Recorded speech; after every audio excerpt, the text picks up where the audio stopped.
السلام علیکم جی، welcome to Azad digital. میں سلمان دورانی اور میرے ساتھ آج کے پوڈ کاسٹ میں سینئر جرنلسٹ زاہد کشکوری صاحب موجود ہیں. زاہد صاحب، بڑی بڑی خبروں پہ آج بات کرنی ہے. سب سے پہلے تو ہم ایک بڑا بیسک سوال میں آپ کے سامنے اگر رکھنا چاہوں، جو کہ پی ٹی آئی کا ایک نیریٹو ہے، ان کا بیانیہ ہے کہ سولیٹری کنفائنمنٹ جو جسے کہا جاتا ہے کہ ان کو قید تنہائی میں رکھا ہوا ہے عمران خان صاحب کو، اس میں ابھی تک ابہام ہے، چونکہ یہ ڈیفائن ہی نہیں ہو رہا کہ آپ سولیٹری کنفائنمنٹ کس کو کہہ رہے ہیں. تو یہ بتائیے کہ حقائق کیا ہیں؟ کیا واقعی عمران خان کو سولیٹری کنفائنمنٹ میں رکھا ہوا ہے؟ دیکھیں، آپ پورے اٹیالہ جیل پہ فوکس کریں. ایک جیل ہے، پاکستان کی سب سے بڑی ہے. اس میں 8170 اس وقت قیدی موجود ہیں، جس میں صرف 6 ہائی پروفائل پرزنر ہیں جن کو best of the best facilities دی گئی ہیں. Only 6 out of 8100 plus. ٹھیک ہے. اور اس جیل کے لیے جو جگہ ہے وہ کوئی 2800 قیدیوں کے لیے ہے، یعنی کہ پہلے ہی کنجسٹڈ ہے، اس میں کوئی شک نہیں ہے. اور عمران خان کے پاس جو بیرک ہے اس میں 101 قیدی رکھنے کی جگہ ہے، اور اس میں صرف ایک قیدی رہتے ہیں. آپ اس کو قید تنہائی کہیں یا جو بھی نام دیں، وہ اس لیے علیحدہ رہتے ہیں کیونکہ ہائیسٹ پروفائل کے پرزنر ہیں، پاکستان کے سابق وزیر اعظم ہیں، اور سیکورٹی جتنی best of the best the جا سکتی ہے ان کو 24 اہلکار گارڈ کرتے ہیں. 24/7 کیمرے لگے ہوئے ہیں، اور جو بھی آپ اس کو نام دیں کہ میٹنگ نہیں ہوتی ہیں، ظاہر ہے یہ ایک اسپیسیفک ٹرم آپ استعمال کر سکتے ہیں کہ کنفائنمنٹ میں ہیں. ان کی ہر منگل کو اپنی اہلیہ سے ملاقات ہوتی ہے، اور ظاہر ہے 6 اکتوبر کے بعد ان کی کوئی خاص ملاقات نہیں ہوئی سوائے ایک کے ڈاکٹر عظمیٰ کے. اور ایک چیز بڑی اور اہم ہے، اس 869 دنوں میں، یا آج 871 دن ہو گئے ہیں، عمران خان کو 24 بار ان کے بیٹوں سے بات کروائی گئی ہے. اور اڈیالہ جیل میں اس وقت 31 فارن پرزنرز ہیں، 11 ممالک کے مختلف لوگ. ان کی کوئی 871 دنوں میں باہر ان کے عزیز و اقارب سے بات نہیں کروائی. یا کس ڈیوریشن کی بات کر رہے ہیں؟ کب سے کب تک کی؟ جب سے عمران خان اس جیل میں آئے ہیں، 871 دنوں کی میں بات کر رہا ہوں. 24 ٹائمز ان کے بیٹوں کے ساتھ. کنسرننگ یہ ہے کہ پچھلے کچھ دنوں سے یہ خدشہ ظاہر کیا جا رہا ہے، چونکہ آپ نے بھی دیکھا کہ انڈین میڈیا پہ بھی چلا کہ عمران خان صاحب کی خدا نخواستہ وفات کے حوالے سے جو خبریں چلیں اور سہولیات نہیں ہیں. یہ جو کنفائنمنٹ کی بات ہو رہی ہے سولیٹری کنفائنمنٹ کے حوالے سے، اس میں سچائی کہاں سٹینڈ کر رہی ہے؟ اور یہ بتائیے گا کہ عمران خان کو کون کون سی سہولیات جو ہیں وہ اس وقت بیسک ضروریات ان کی اس وقت جو ہے سہولیات انہیں میسر ہیں؟ دیکھیں، اوور آل اگر آپ جیل کی سچویشن دیکھیں، میں نے آپ کو بریکنگ سٹوری بھی دی ہے کہ 34 پرزنر جو اڈیالہ کے ہیں ان کی موت ہو چکی ہے 2025 میں. جی. دوسری جیلوں میں بھی ہوئی ہے لیکن اتنی نہیں ہوئی ہے. اس میں اس کی ریزننگ کیا ہے؟ کیونکہ 34 اس سال اڈیالہ کے جو قیدی تھے وہ بیمار تھے، بیماریوں کی وجہ سے مختلف ہاسپٹل میں ان کو بھیجا گیا، وہاں وہ سروائیو نہیں کر سکے اور فوت ہو گئے. اور اس میں ایک عمران نامی قیدی بھی تھا.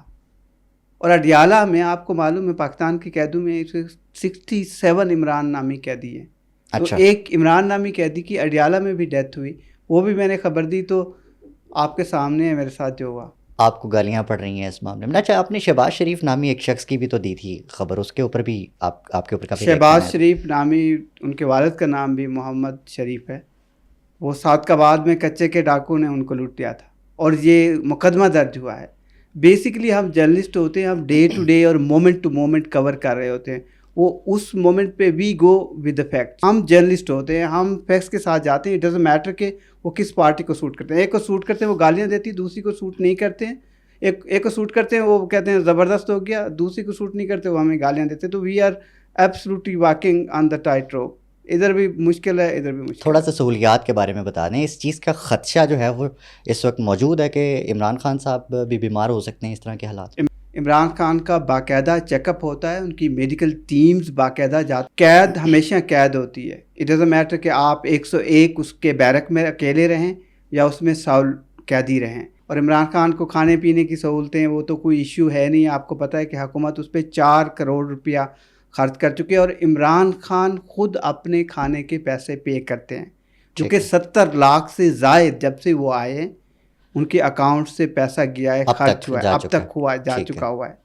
تو عمران خان ایک ہائیسٹ پروفائل کے پرزنر ہیں, آپ اس کو جو بھی نام دیں. کہ اسی طرح سے نواز شریف کو بھی فیسلٹیز تھی, اسی طرح سے آصف علی زرداری کو بھی ملاقاتوں کی بھی تھیں. اور آپ کو عمران خان کو 870 لوگوں سے جو انڈیویجولز ہیں, لیسپو سلمان اکرم راجہ ہیں, گوہر علی خان ہے, اسی طرح سے 870 انڈیویجول. یہ اڈیالہ جیل کی تاریخ کا ریکارڈ ہے کہ کسی ایک قیدی کو اس کی قید کے دوران 870 لوگ 570 میٹنگز کر چکے ہیں. ٹھیک ہے. اچھا, یہ تو آپ جب سے وہ جیل میں تب کی بات بتا رہے ہیں. آپ جب حکومت کا دعویٰ ہے یا حکومت کہتی ہے کہ ہمیں اب ملاقاتوں پہ پابندی کرنی ہے, تو یہ آپ کو کتنا جسٹیفائڈ لگتا ہے؟ ایبسلیوٹلی جسٹیفائڈ نہیں ہے.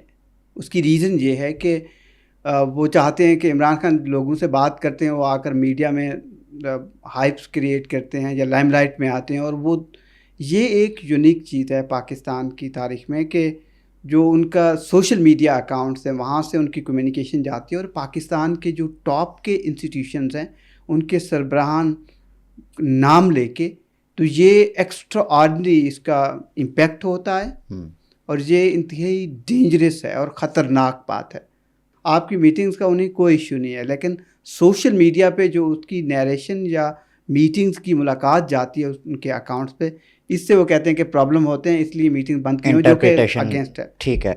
چلتے چلتے یہ بھی پوچھ لیتے ہیں آپ سے, جان لیتے ہیں کہ یہ جو پی آئی اے کی جو بڈنگ چل رہی ہے, پرائیویٹائزیشن چل رہی ہے, اس کے اندر کیا بریک تھرو ہے اب تک؟ ابھی دیکھیں, جب میں آپ پروگرام کر رہے تھے تو اس پہ بڈنگ تو بڑی جو سامنے آئی ہیں وہ تو 115 ارب 126 ارب روپے تک آ گئے ہیں. پچھلی دفعہ آپ کو معلوم ہے 2 ارب روپے صرف آئی تھی. تو پی اے اے کو بیچ دینا قومی اثاثہ ہے, لیکن خسارہ ہے. 850 ارب روپے کی لائبلٹیز اور لونز اور خسارہ ہے. تو اس کو بیچنا ہی بہتر ہے ریاست کے لیے. قومی آپ کا سمبل ضرور ہے, لیکن جو بھی لے رہے ہیں پاکستانی اوریجن کے سارے بزنس مین ہیں آپ کے اپنے, وہ لے کے جائیں گے, یہ بہتر نمبر میں کتنا فائدہ آپ دیکھ رہے ہیں اس کو؟ پی آئی اے کی اگر پرائیویٹائزیشن ہو جاتی ہے, کمپلیٹ یہ پروسیس ہو جاتا ہے, تو پھر کتنا فائدہ مند ہے یہ پاکستان کے لیے؟ میری نظر میں جتنے پاکستان کے اس وقت راؤنڈ اباؤٹ 38 ایسے انسٹیٹیوشنز ہیں اور اینٹیز ہیں جو 7,000 ارب روپے کا سالانہ نقصان کر رہی ہیں, اور حکومت اس سے جان چھڑانا چاہتی ہے, اور حکومت کو جان چھڑوانی چاہیے. حکومت 7,000 ارب روپے دے رہی ہے ان اینٹیز کو بحال, جس میں پی آئی اے سب سے زیادہ ٹاپ پہ ہے. اس کے بعد پاکستان ریلوے ہے, بہت ساری اینٹیز ہیں, وہ ایک لمبی سٹوری ہو جائے گی, آپ کے پاس ٹائم نہیں ہے. لیکن پی اے اے سے جان چھوٹنا I think is good for the government. Libya کی ڈیل کے حوالے سے کیا سرائیاں چل رہی ہیں؟ اس میں پاکستان کے لیے کتنا نقصان ہے, کتنا فائدہ ہے؟ اور یہ جو ساری گوسپ چل رہی ہے اس میں حقیقت پاکستان کے لیے تو نقصان ہی نہیں ہے, یہ تو زبردست ہے. یہ تو آپ نے اس پہ اعتراض کیا ہے؟ اعتراض کیوں کر رہے ہیں لوگ؟ نہیں, زیادہ انٹرنیشنل کمیونٹی انڈیا کی جو لابی ہے, انڈین لابیز اس پہ اعتراض کرے گی, کیونکہ لیبیا پہ کئی سینکشنز ہیں آپ کو معلوم ہی ہے. لیکن پاکستان کے لیے اس لیے بہتر ہے کہ پاکستان نے جو جنگ جیتی ہے, پہلی تو ڈیل آئی ہے پاکستان کے پاس جو بلینز آف ڈالرز کی ہے. یہ اٹ سیلف اسٹوری بڑی امپورٹنٹ ہے, اس پہ کوئی ڈینائل نہیں ہے. ہم نے اس اسٹوری پہ دیکھا, میرے پاس بھی یہ انفارمیشن ہے. یس, یہ ایک لینڈ مارک اچیومنٹ ہے اگر یہ سکسیزفلی ایگزیکیوٹ ہوتی ہے. اور ظاہر ہے پاکستان کے فیلڈ مارشل بھی وہاں گئے ہیں, تو یہ پاکستان کے لیے ایک سکسیس اسٹوری ہے. یہ is the first outcome of war Pakistan والے. اور جو اعتراض کر رہا ہے انڈیا, اس کے تو اپنے پلے کچھ نہیں ہے. آپ نے دیکھ لیا یہ بونڈائی بیچ والا جو کنٹروورسی, اس کے بعد جو انڈیا کا حال ہو رہا ہے انٹرنیشنلی, اس کو ایک سیکیورٹی تھریٹ کے طور پہ لیا جا رہا ہے دنیا بھر میں.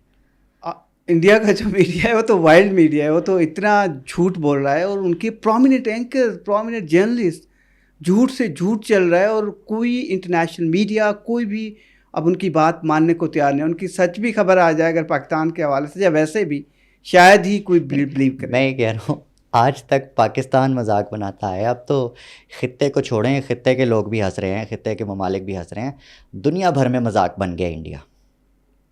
انڈیا کا میڈیا بن چکا ہے بیسیکلی.